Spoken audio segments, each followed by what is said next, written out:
Hi, my name is Jennifer Wenning. I'm a nurse practitioner at Balance Health, and I'm going to talk about the gut and how to heal your gut and how that can help heal your body. And the first part we'll talk about is dysbiosis, and we'll get more into what that actually means. But I became first interested in gut health probably 4 or 5 years ago. I read a book called The Whole Body Microbiome, and it was kind of my gateway into um, a different understanding of how maybe the body works uh, versus what I was taught in as an RN and as a nurse practitioner. And so it just kind of opened my eyes into a different way of taking care of our bodies. And it wasn't that long ago that we thought that microbes just needed to be eradicated from the body, that they just cause illness. And now we're just barely beginning to understand just how important these microbes are to our overall health and that we need them. But not all of them are good for us. So that's what we're going to talk more about in part one. So, what is gut health? It's this GI tract here starts up at your mouth and goes all the way down here, stomach. This is the start of your small intestine into the duodenum. You've got your liver and gallbladder over here, and pancreas goes through the small intestine, the jejunum and ileum, and then we come up around here into the large intestine or colon, and then we come out here through the rectum and anus, and it's this entire thing. So in all, it's about 30 feet.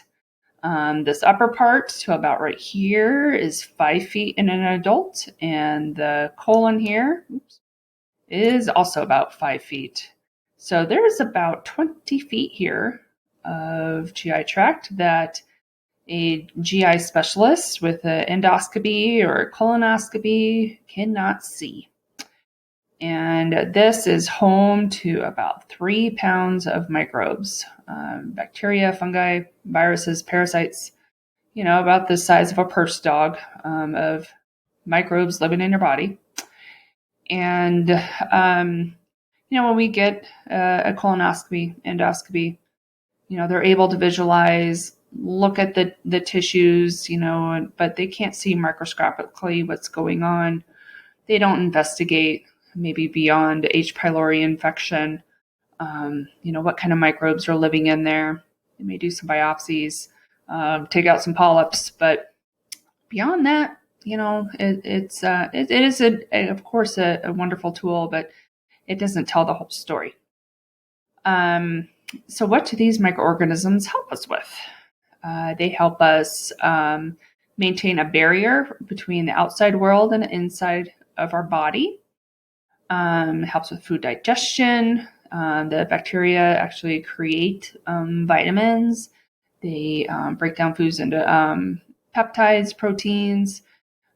They metabolize hormones. They create neurotransmitters, which is huge. If people are anxious, depressed, we can suspect that the microbiome is off and you don't have enough dopamine or serotonin, melatonin, and it is a big player in our immune system. There's about 80% of our immune system is based in the gut. So everything that we eat, drink, put on our skin, what we breathe, how we sleep, exercise, what stressors are, affecting us, all of this impacts our gut. And if we take care of our gut and the microbes that live there, it will take care of us. And if we don't take care of it, they also die. If we're dead, they're dead. So we want to live peacefully with our microbiome. So why do we care about the gut so much? We have realized that these microorganisms can either keep us healthy or they make us sick. It is now thought that many of our chronic diseases and health conditions are due to chronic inflammation that starts in the gut. And a balance of all of these microorganisms is crucial. We don't want too much of one and not enough of the other. And every microorganism has its own job to keep us healthy. And they also have their own little sections of the GI tract where they work the best. And you don't want them mixing in different compartments because that's when the real inflammation starts and it gets out of control. A healthy diversity in the balance of microbes in the gut helps protect us against multiple health conditions. I'm not saying it's the only player, but it's a major player. Obesity, diabetes, asthma, eczema, psoriasis, age spots, autoimmune conditions like psoriasis, rheumatoid arthritis, Hashimoto's thyroiditis, fibromyalgia, anxiety, depression, hypertension, vitamin deficiencies, dementia, Parkinson's disease, restless leg syndrome, diverticulitis, Crohn's disease, heartburn, constipation, diarrhea, irritable bowel syndrome, gallstones, hormone imbalances. I mean, there's so many things that this 3 pounds of microbes helps us with our bodies. So again, if we don't take care of it, we get all these nasty diseases, and we don't live, very fulfilling, pain-free lives. So how did we get so messed up? Well, in the last 60 years, there's been a lot of change. There's a lot more stress in our modern day life. We don't spend much time outside. We're typically indoors. We get less sunshine, less exposure to dirt. We over-sanitize our environment. We're taking more and more medications, whether they're prescribed or just over the counter. We use a lot of plastic, not just with our food storage, but, plastic water bottles and, the plastic getting into our oceans and our drinking water. We're drinking all that, using of nonstick pans, which are wonderful, except for the chemicals that get into our food. And of course, processed and sugary foods are not good for us, and all the weird chemicals that are in them and all the sugar, which feeds more of the unhealthy microbes in our gut. We have, babies being born more via C-section instead of through the vaginal canal. When babies are born, like that has nature intended, the baby, that's their first exposure to the microbes and what's going to occupy their GI tract. And so if they're not born that way, then they are finding that the baby is then colonized by whatever's growing in the hospital, which you can imagine are not healthy things. And there's a lot less breastfeeding. So that's pretty important, for a mom and a baby. And there's a microbe in particular that babies are being born without now that helps with milk digestion and decreasing the number of dirty diapers, and babies sleep better. So that's actually one that you can replace in moms and babies. And, proteins from GMO foods are not recognizable to the body. And if they don't recognize what they see, then the body attacks and causes inflammation. chemicals, that are sprayed, to kill pests and weeds during the, in agriculture. I mean, just imagine if it kills things in nature, like how is our guts going to do? Of course, they're not immune. They're also going to get damaged by the same chemicals. And one example of a bug that's missing from many modern day guts is L. reuteri. And this microbe bacteria is missing from 96% of our guts. And let me tell you why it's so important. It's responsible partially for the production of oxytocin. This is a hormone that it's kind of like the love and hug hormone. And it helps us feel closer to one another. People who are recolonized with this have less social anxiety. They have decreased signs of aging. Their immune systems work better. They have weight loss. They sleep better. I mean, it's a heavy hitter. So it's definitely one to look in for probiotics. So what is dysbiosis? It is simply the imbalance of microbes in the GI tract. So you got too much of one and too less of another. Modern life has allowed unhealthy bacteria to proliferate in our bodies, while the more helpful species have either been totally eradicated or the numbers are just suppressed. And the imbalance of microbes can lead to the migration of the unhealthy microbes to go higher into the GI tract and eventually into our bloodstream, which leads to inflammation and disease. For example, if the dysbiosis is confined to just the colon, then you have an increased risk of colon cancer, diverticulitis, ulcerative colitis, Crohn's disease, and irritable bowel syndrome. But if it continues to go up and move into the small intestine, then this is a condition known as small intestine bacterial overgrowth, or SIBO, and small intestine fungal overgrowth with a SIFO. And that just leads to many, many more conditions. So on the next slide, I will kind of go through what it looks like, as the bacteria are moving up into other parts of the body. But the environment is different between the colon and the small intestine. The colon has a thicker cell layer. The mucosal layer is much thicker, which is fine for that area of the colon and where the type of microbes that live there. Keeps them kind of contained.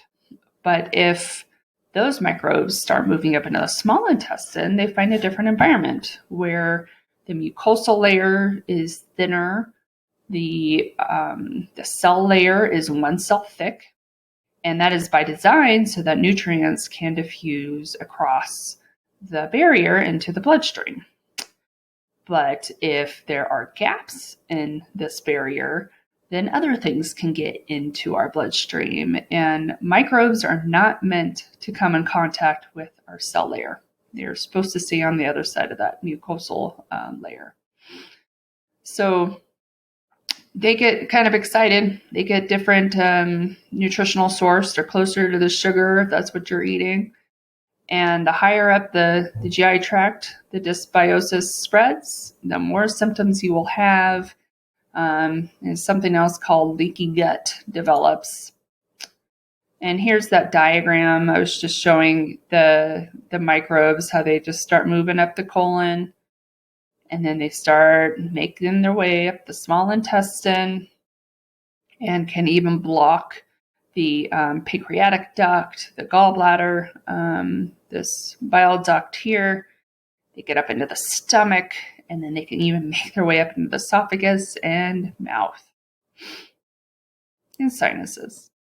They're not that far off. So what is leaky gut?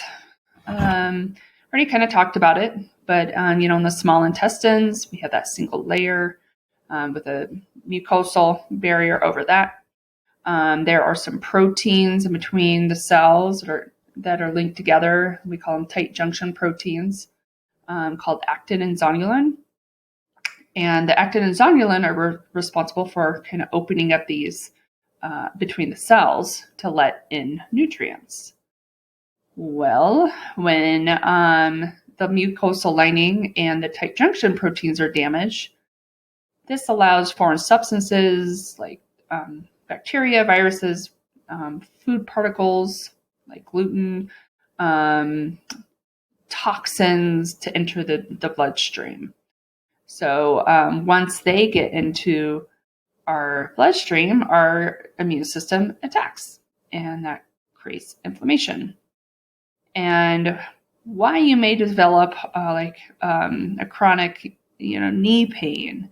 Part of the reason could be because when our immune system attacks the bacteria, for example, they have some proteins in their cell walls called lipopolysaccharides, or LPSs. Well, those get released into the bloodstream. They go through the liver. All blood supply, goes from gut to liver from that area. The liver tries to clean it out, but it doesn't get everything. Additionally, protein particles from foods that closely resemble human proteins that are in all grains also go through the same portal vein into the liver.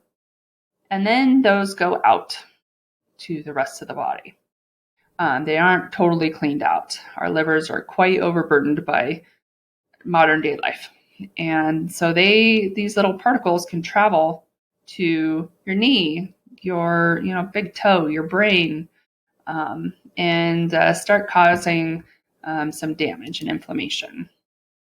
And here is by Dr. Axe, but I really liked this diagram. So you can see where it's nice and tight between these healthy cells, between the tight junctions, and you can kind of see where they start weakening.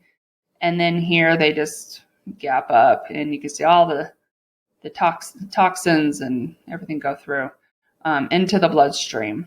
And so you get white blood cells that attack and release or create these immune responses. And you get nutrient malabsorption, autoimmunity, food intolerances, the blood-brain barrier breach, which is a big deal. It's supposed to keep us safe, and a systemic inflammation. So what are the signs and symptoms of SIBO, leaky gut? One big one I know for people, especially with irritable bowel syndrome, are food intolerances. They eat something like a piece of cheese, and they have gas and they're bloated, and 20 minutes later they're running to the bathroom because they can't hold it. They have to have a bowel movement. Also heartburn, maybe some emotional changes. You eat something sweet and you kind of crash like 20, 30 minutes later. Fat malabsorption, you can see sometimes there's actual fat droplets in the toilet, or there's like a pink ring in the toilet. Even if it's, you're like, I cleaned my toilet 4 days ago, and there's a ring already. If you have some chronic health conditions, like the ones listed there, we have a suspicion that there's some kind of dysbiosis. History of abdominal surgery. I mean, obviously, if your abdomen is opened up in any way, there's probably some introduction of some other microbes into areas where they shouldn't be. Or gallstones, pancreatitis, history of opioid drug use, and that's because of the effect of the drugs on slowing the GI tract. So that kind of gives these organisms an opportunity to move along to where they shouldn't be. Acid suppressing drugs, where you're changing the pH in the stomach and the resultant chyme that moves down into the small intestines And if the correct pH balance isn't there, you're going to get microbes that will take advantage of the more alkaline environment. If you have less stomach acid, or you had a history of H. pylori infection that was treated with antibiotics, because there's it's pretty heavy hitter antibiotics that we have to use to get rid of that infection. If you have any kind of stomach upset when you're eating meat proteins, maybe you have some foul gas after you eat meat, and persistent or recurrent skin rashes. That's a big one we see. So how do we test for SIBO, leaky gut? Many times we can guess just based on your symptoms, and getting a good health history, and what kind of medications have you been on in the past, and whatnot. So we can get a good idea from that. But for more testing, there is traditional in-lab breath testing for hydrogen dioxide. It is time-consuming. You have to go in, you kind of blow into this like a tube and into a bag. They collect your breath. Then you have to drink a solution, and basically like a sugary solution. And then they retest you at a certain amount of times afterwards, and seeing if hydrogen is produced. And the hydrogen is the byproduct of the bacteria and when they're eating. So, well, we can probably tell you if you have SIBO from that, not the fungal overgrowth.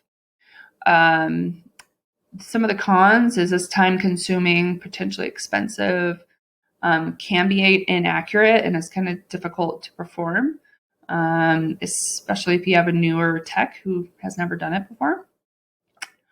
Another way to test what's going on in your gut is we have Vibrant America that we work with at Balance Health. I know there are other labs out there that do it as well. But their gut zoomer is really fantastic, and it's kind of a snapshot of what microbes are living in your stomach or gut. If there are, if you're chewing your food or not, like they will pick up undigested food. It's very revealing. I will say it is a snapshot. So let's say you did the stool test, and then 2 weeks later you have a sinus infection that we decided to treat with antibiotics. Well, that's going to change your gut. So, but it's still a pretty, it's good. It's helpful. And then we also can test, these food zoomers. So we can test more with wheat and corn, soy, eggs, dairy, you name it. There's quite a few, because sometimes, you may not have a reaction to gluten, but maybe it's the wheat germ gluten that you are more reactive to in wheat. So gluten got the bad name, but there's lots of other proteins that we can respond negatively to. So what is a pro is that some of these you can do at home. You can pick up on, potentially what foods are triggers for you, or if you need to be taking some digestive enzymes, what kind of bacteria are in your gut, what do you need to replace, or what do you have too much of? Cons is it can be expensive. I would say the minimum is usually around $400, and depending on how much you dig, you can thousands of dollars if you wanted to spend it. And then maybe you make some good changes and you want to see how did my gut respond? Well, you got to pay all that money again to figure out, like, did I replace L. reuteri in my gut? So definitely things to consider, but we do get a lot of good information from those tests. The next one is called the FuMarble Air or Air 2 device. I put the website on there. This is a device that you can carry with you at all times. It's pocket sized. I just keep mine in my purse, and you can take it everywhere with you. and you don't have to go to a lab. And it tests your the breath, hydrogen, and methane. And you can also kind of test to see how you react to certain foods. So on the right there is an actual test that I did, and I was kind of playing around with it. And the green bars are food when I ate a meal. And then, and I didn't snack at all that day.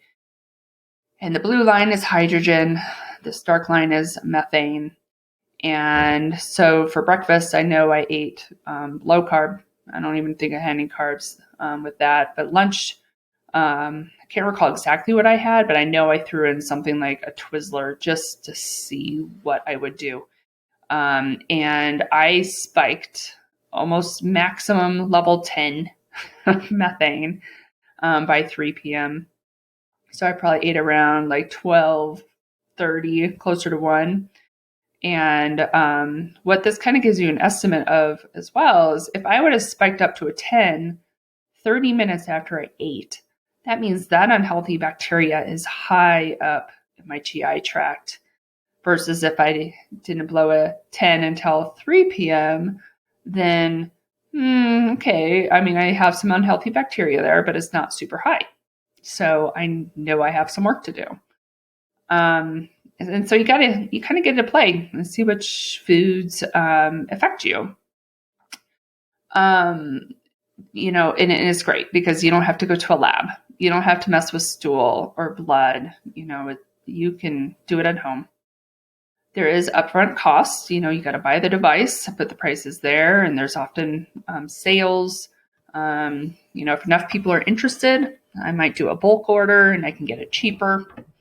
You have to learn how to interpret the data, and you have to have a smartphone to use this device. And they give tips with the device or on the app so that you can learn to interpret some of your own data. Of course, I can help you too if you're one of our patients. So that's wrapping up for the first part. These are just some of the resources that I've used. And it's like the tip of the iceberg, really, of what I read and listen to. And I listen to a lot of Dr. Hyman's podcasts and, this 10-day grain detox. This is what I use to stop eating grains. And I will say the one thing that's missing in this book that I wish he would have emphasized more was eating more plants, because they really help us detox as well. But it was a good starter. So anyway, thanks. And next up will be part 2, and we will focus on how do we clean it up and get better.